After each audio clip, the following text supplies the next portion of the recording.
Tak my v křesťanství známe dva pojmy pro čas. Jeden nazýváme řecky, jeden nazýváme chronos.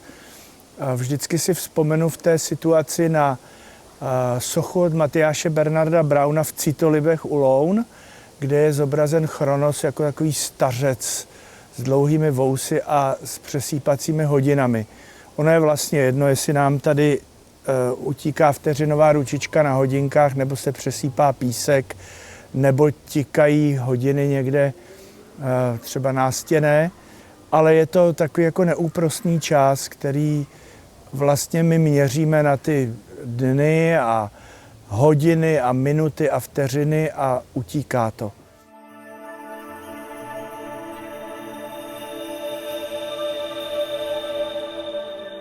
Ale pak máme ještě druhý čas a to je takový náš vnitřní čas a Bible ho nazývá kairos, jako čas, který je k něčemu vhodný, nebo takový ten pravý čas.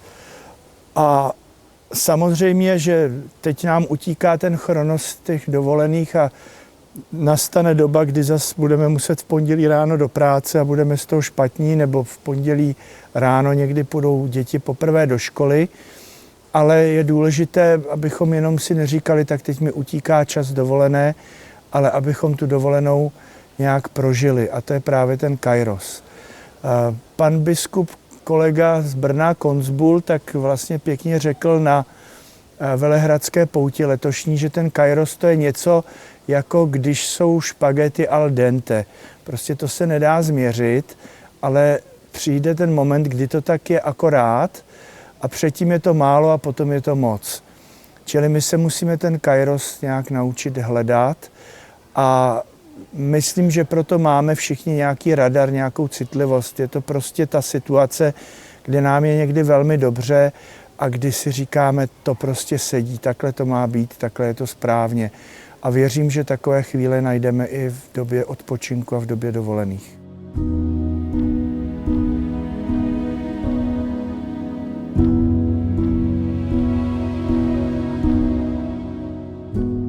No jestli je kairos dotek boží věčnosti, Bible ho popisuje jako čas příhodný, jako pravý čas k něčemu. Já se domnívám, že to je dotek věčnosti a představuju si věčnost, že se ten kairos smrskne do jednoho věčného nyní a že vlastně to nebe třeba bude spočívat v tom, že to, co zažíváme v tom čase, kdy prostě nám to utíká, protože přestaneme počítat a je nám v tom strašně dobře, takže to bude zkrátka jako stále a že to je právě ta věčnost. Ale jestli to tak bude doopravdy, to si musím počkat, já nevím.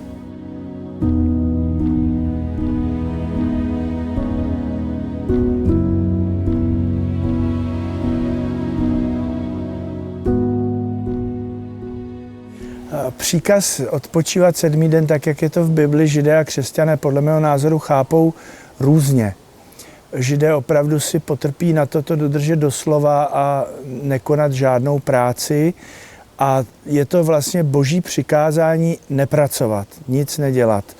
Je to rozpracované do detailu, ale v křesťanství je to trošku jinak, protože tam je ten příkaz nedělního klidu, nespočívá v nic nedělání, ale chce se po nás víc, abychom vlastně se zastavili jeden den v týdnu, který je den Páně, a abychom ho Pánu darovali.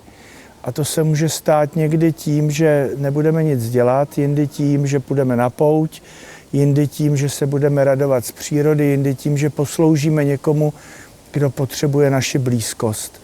Takže k tomu dni pracovního klidu v křesťanském nebo v katolickém pojetí určitě patří bohoslužba, určitě patří být s druhými lidmi a ne sám se sebou a se svými elektronickými přístroji. Určitě k tomu patří společné stolování, návštěva nemocných, blízkých lidí nebo osamělých lidí, prostě těch, kteří potřebují naši společnost, a patří k tomu také opravdu fyzický odpočinek.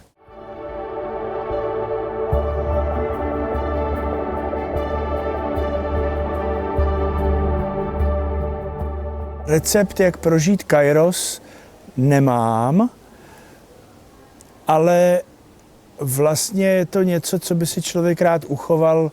Myslím, že to říká se v Cimrmanech, prostě uchovat si někdy tu dobrou náladu nebo něco pěkného prostě na horší časy, což prostě nejde. Ten čas opravdu uplývá, ale já třeba prožívám opravdu opakovaně takový hluboký pocit klidu a vděčnosti, když jdu třeba přírodou, nebo když mám čas si jako hlouběji uvědomit, co jsem mohl ten den prožít, co mě Pán Bůh dal, i třeba za těžké situace, ale pak jak mě z nich například vyvedl nebo pomohl, nebo jak jsem přežil nějaké těžké jednání. To jsou vždycky okamžiky nějakého takového hlubokého klidu a vděčnosti, kdy si 100krát za den říkám, proč jsem zrovna já musel být tím arcibiskupem, a večer za to třeba poděkuju, protože vidím, že já jsem byl malomyslný, ale Bůh mě vedl.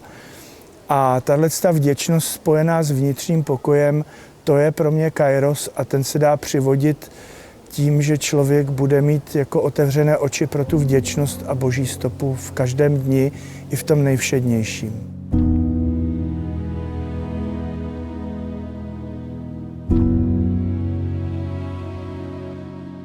Váš kairos, přátelé, spočívá v tom, že přestanete chvíli sledovat Chronos a pustíte si moje toto video nebo nějaké jiné a moc vám přeji, abyste u toho zažili třeba radostné nebo povzbuzující okamžiky. Lajkujte, pište, komentujte, těším se na vás.